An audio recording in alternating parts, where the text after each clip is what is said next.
Hello, good morning, good morning, good morning. Ayan, kumusta na ang lahat? Ay nako, ang tagal na wala tayong long form video pero ito na.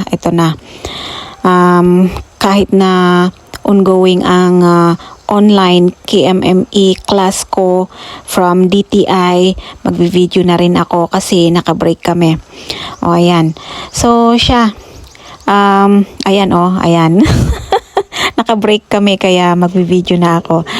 Kasi baka mamaya tamarin na naman ako. So, napa-video nga naman ako guys kasi habang naka-on yung camera ko dito na nakikinig sa online webinar ko. Nakikita ko yung mga messages from Messenger kasi nagpa-pop up dito sa cellphone ko. Ang daming nagtatanong kung nag-a-assist pa ba ako ng Islam divorce, nag-a-assist pa ba ako ng annulment. Tapos may nag-message pa na tapos na daw yung annulment niya kay attorney. Tapos ay naku, ang saya-saya. Nagti-thank you siya. So ganito, ang sagot ko, oo naman, pero matagal lang talaga akong mag-reply ngayon kasi nga ang dami-dami kong ginagawa.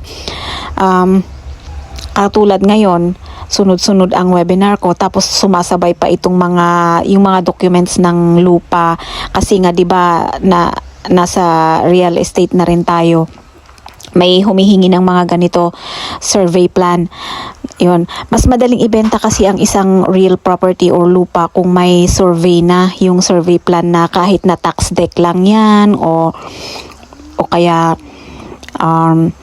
wala pang yung wala pang document pero binayaran mo. Ang importante ipa-survey mo kasi may kasulatan naman na binayaran mo sa barangay lalong-lalo na dito sa barangay lang, dito sa bundok. Wala pa namang dito, wala pang masyadong hindi pa istrikto ang mga papeles. Basta ang importante, nagkapirmahan kayo sa barangay. Tapos, kapag binili mo na kasi ang lupa, ipa-survey mo na para alam mo yung boundary mo, alam mo yung sukat ng lupa mo, ganon. So, ganito ang mga pinagbibisihan ko. Kaya, medyo matagal akong mag-reply sa mga inquiries ninyo sa Islam divorce at saka sa annulment. Pero yun ang sagot ko, nag-a-assist pa rin ako. Pero gusto ko rin ibalita na may konting pagbabago. Hindi ko alam kung konting pagbabago ito o malaki kasi ang laki na ng agwat ng yung sa releasing ng judgment ng sa Islam divorce. Wala na yung 30 days, 35 days, 40 days my judgment na. Kasi naku guys, umiistrikto na ang Sharia court. Tapos basta yung mga nag-i-inquire sa akin, alam na nila yan, lalong-lalo na yung nakausap ko dati, tapos ngayon lang bumalik. Ay nako, naninibago talaga. Pero ganun talaga guys, kapag legit process ang pinasok ninyo, may mga asahan ninyo na may mga control talaga. May mga kinokontrol talaga yan ng mga rules na parang medyo hindi komportable sa atin, pero at least naman na yun naman ang nagpapatibay sa sa process. At least alam natin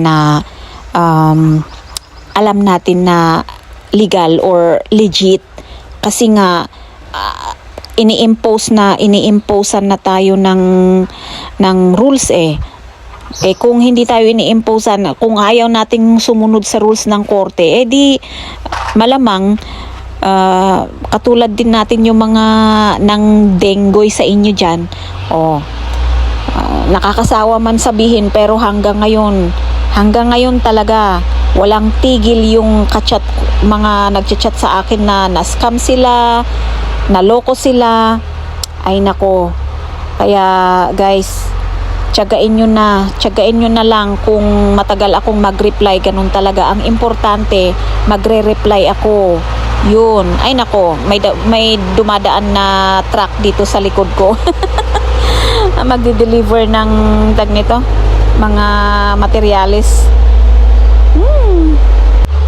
Ayan. Nag-mute muna ako saglit. Ang lakas eh. Ayan. So, yun. Ano na yung sinasabi ko? Basta, yun. Kung gusto nyo pa rin mag-inquire, mag-message lang kayo. Pero, tiyaga-tiyaga lang sa paghihintay sa reply ko ha. Kasi, as in, tinetry ko rin na tinetry ko rin na mag doble ano bang tawag doon, diskarte. Tapos may craft pa nga ako, 'di ba? Oh, yun. Gusto kong ma-establish din talaga yung yung mga craft ko. Oh, so siya. Maraming salamat ha sa panunood. Kahit na matagal akong hindi nag-upload, at least nagkamustahan na naman tayo. Oh, ayan. Sige, bye-bye na ulit. Hanggang sa susunod, Manang Leads pa rin here.